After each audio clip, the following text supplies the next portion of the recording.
Ketika mendengar istilah Information Technology for Management, apa sih yang ada di benak kalian?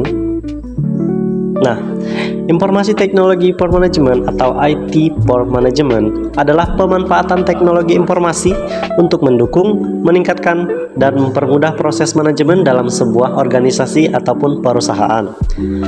Menurut O'Brien dan Marcus pada tahun 2011 mengatakan bahwa teknologi informasi untuk manajemen adalah kombinasi antara teknologi berupa hardware, software, database, dan juga jaringan dengan praktik manajerial untuk menyediakan informasi yang relevan, tepat waktu, dan akurat dalam mendukung pengambilan keputusan. Nah, dalam sebuah perusahaan, IT for Management dapat digunakan untuk yang pertama, mengumpulkan, menyimpan, dan mengolah data. Dengan informasi yang jelas, perusahaan ini dapat mengolah data supaya bisa menjadi informasi yang berguna. Lalu yang kedua, digunakan untuk membantu mengambil keputusan. Nah, pengambilan keputusan yang didasarkan dengan informasi-informasi yang akurat bisa terlaksana lebih cepat karena ada data yang terorganisir.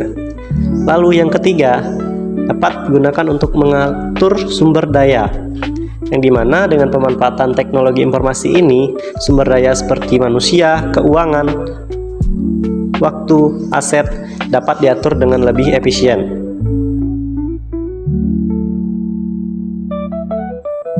Nah, jadi secara umum, apa sih manfaat informasi teknologi for management ini? Nah, menurut London 2018 mengatakan bahwa pemanfaatan teknologi informasi dalam manajemen dapat memberikan dampak besar bagi perusahaan, mahasiswa maupun masyarakat. Nah, dalam perusahaan, IT berperan meningkatkan efisiensi operasional, mendorong inovasi strategi, serta mendukung pengambilan keputusan berbasis data. Bagi mahasiswa, IT membantu mengembangkan keterampilan analitis dan manajerial melalui pengolahan data yang relevan. Sedangkan untuk masyarakat, IT dapat digunakan untuk memperluas akses terhadap layanan kesehatan, pendidikan, transportasi, hingga perdagangan online.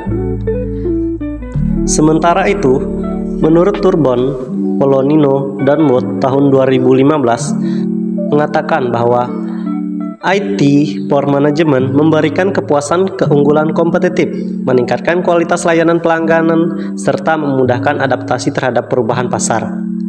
Bagi mahasiswa, IT membuka akses terhadap sumber pengetahuan global seperti e-learning dan juga perpustakaan digital, sekaligus mendukung kolaborasi dalam kegiatan akademik.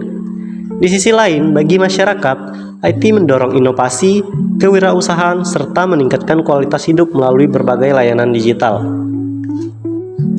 Sementara itu, menurut O'Brien dan Marcus tahun 2011 mengatakan bahwa manfaat IT dalam manajemen perusahaan terletak pada penyediaan informasi yang relevan, tepat waktu, dan akurat, sehingga meminimalkan kesalahan dalam pengambilan keputusan bisnis. Di tingkat masyarakat, IT juga berperan dalam mempermudah komunikasi, mempercepat layanan publik, serta menyediakan akses informasi yang lebih luas. Dan juga menurut pendapat Steyer dan Reynolds tahun 2016, mereka lebih menyoroti pemanfaatan IT dalam kehidupan mahasiswa, yaitu sebagai sarana untuk pengorganisasi tugas, pengelola informasi, dan meningkatkan produktivitas belajar. Dari pemaparan beberapa ahli tersebut, dapat kita peroleh bahwa menurut London dan Turbon, mereka lebih menekankan pada pemanfaatan IT 3 arah, yaitu di perusahaan, mahasiswa, dan juga masyarakat. Dari pemaparan beberapa ahli tersebut, dapat diketahui bahwa London dan Turbon lebih menekankan manfaat IT pada 3 arah, yaitu bagi perusahaan, bagi mahasiswa, dan juga masyarakat. Sedangkan menurut O'Brien lebih fokus kepada perusahaan dan juga masyarakat. Dan terakhir menurut Steyer, dia ini lebih fokus ke mahasiswa. Pengolahan data adalah proses mengumpulkan, mengorganisasi, menyimpan, dan mengelola data agar dapat digunakan secara efektif dan efisien dalam mengambil keputusan. Pendekatan database adalah metode pengolahan data yang menggunakan sistem manajemen basis data atau DBMS untuk menyimpan dan mengelola data secara terstruktur. Dengan pendekatan database, data disimpan dalam bentuk tabel yang saling berhubungan atau relasional, sehingga memudahkan akses, pencarian, pembaruan, dan pengelolaan data. Pendekatan ini menggantikan cara pengolahan data tradisional yang seringkali menggunakan file, datar, atau dokumen yang terpisah.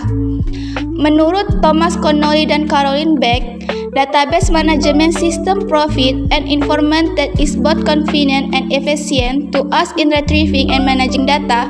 Pengolahan data menggunakan DBMS memberikan kemudahan dalam mengakses, memanipulasi, dan memelihara data secara cepat dan andal.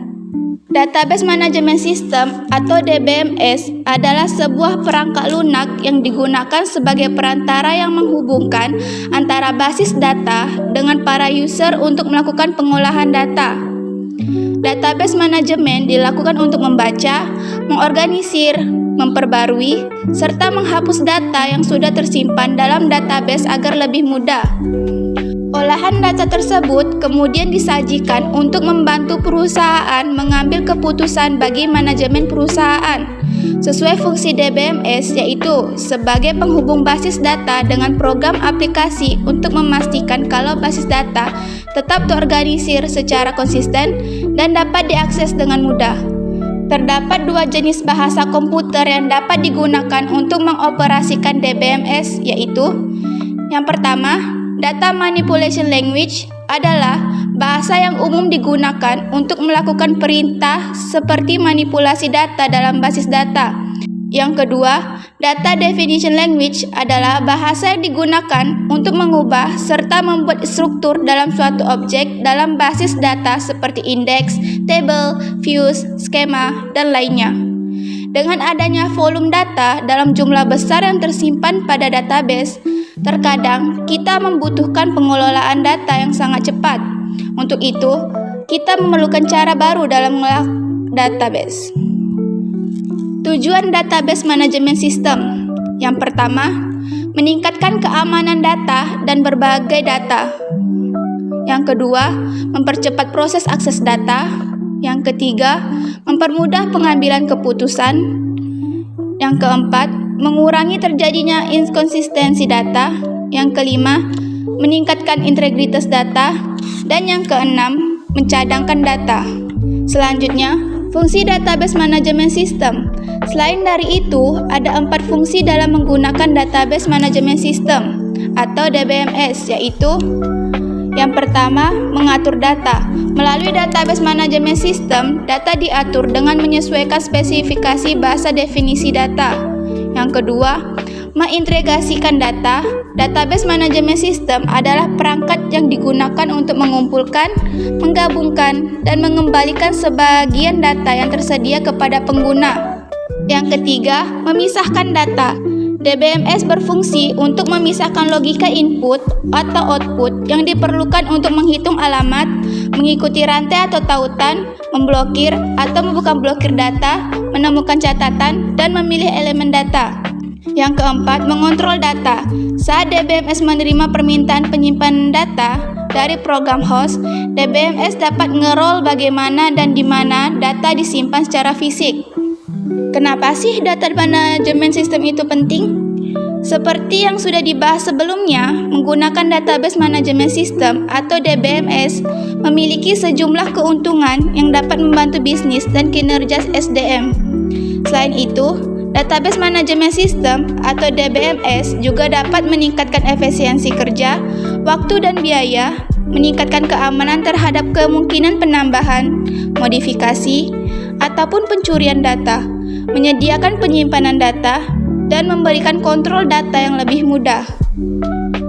Selanjutnya tentang database sebagai faktor meningkatnya bisnis, performance, dan dasar pengambilan keputusan. Yang pertama, pendekatan database dalam bisnis. Database adalah kumpulan data yang tersusun rapi dan terintegrasi sehingga mudah diakses, dikelola, dan dianalisis.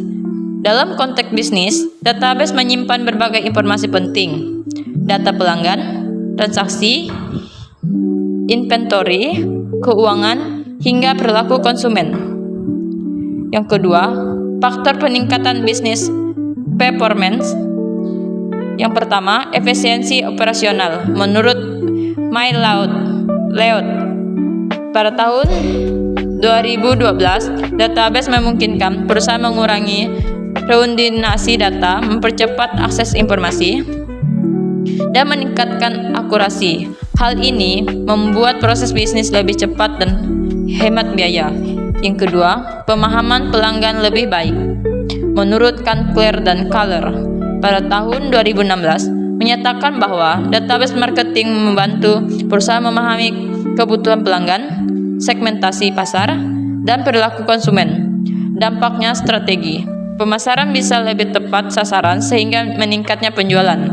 Yang ketiga, pengendalian dan monitoring. Menurut Loudon dan Loudon, pada tahun 2018, database terintegrasi memudahkan perusahaan memantau kinerja unit bisnis, persediaan barang, dan arus keuangan secara real-time sehingga menimbulkan risiko kesalahan. Yang keempat, inovasi produk dan layanan. Dengan data yang akurat, perusahaan dapat menganalisis tren pasar serta preferensi konsumen. Turban et al. Tahun 2015 menentukan bahwa database menjadi sumber insight dalam inovasi produk atau jasa baru. Yang ketiga, dasar pengambilan keputusan. Yang pertama, berbasis fakta. Data drive decision. Menurut Simon, pada tahun 1997, keputusan yang baik harus berdasarkan informasi yang akurat, bukan sekedar intuisi.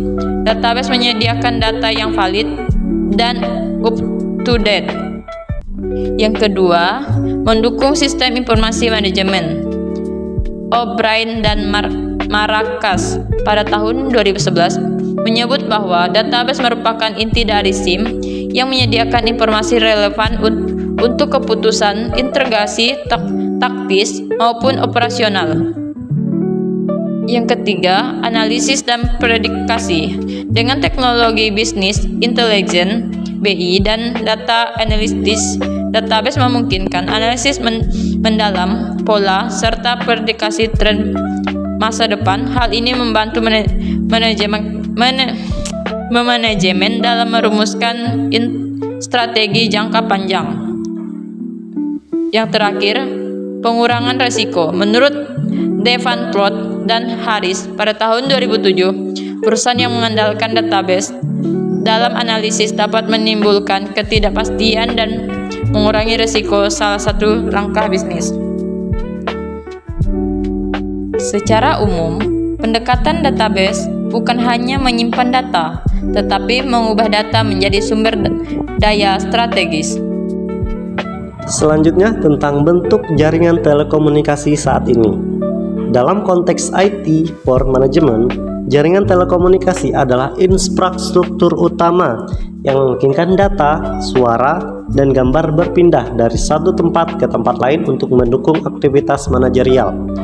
Menurut Loudon dan Loudon tahun 2018 menjelaskan bahwa jaringan telekomunikasi dalam manajemen modern berbentuk internet, intranet, dan extranet, yang dimana internet itu menghubungkan perusahaan dengan dunia luar, pelanggan, dan juga pemasok.